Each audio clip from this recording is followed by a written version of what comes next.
Before we talk about the mistakes that clinicians might make in documentation, I want to talk about the mistakes that the groups who are responsible for educating have made with regard to teaching documentation. And I'm focusing mainly on the licensing boards.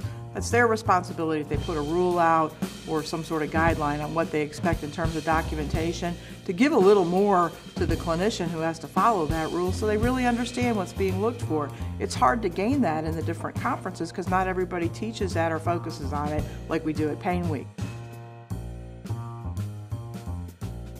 So what we see in terms of mistakes are people following forms that have put out on the internet without regard to whether those forms are consistent with what the state licensing board expects of the clinician.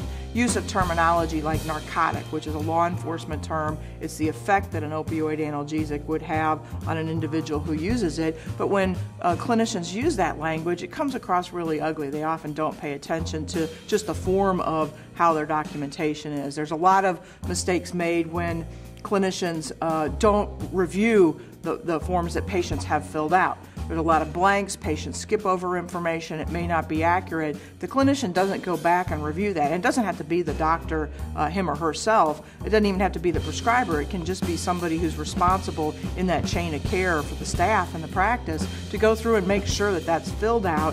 And if it's not, to call it to the attention to the prescriber, and then it is their ultimate responsibility to go through it.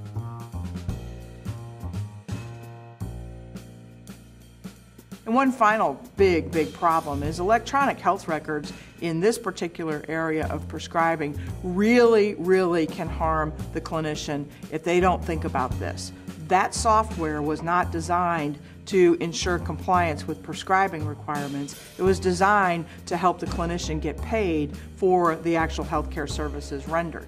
So with regard to that, when the clinician doesn't pay attention to how a software program carries information forward, doesn't pay attention to the notations, just assumes because a laboratory report's been scanned into the electronic system that means everybody's going to know it was there and it was done and what the results were. Not true. You have to really package that up in what I would call a summary statement about the patient's current situation and the clinician or prescriber's rationale for why they're going forward with this person, and more importantly, if they say no, why they've said no. And so if they decided not to treat a patient a certain way, that will help them if the patient claims that they've undertreated him. So it goes both directions, and it's very critical.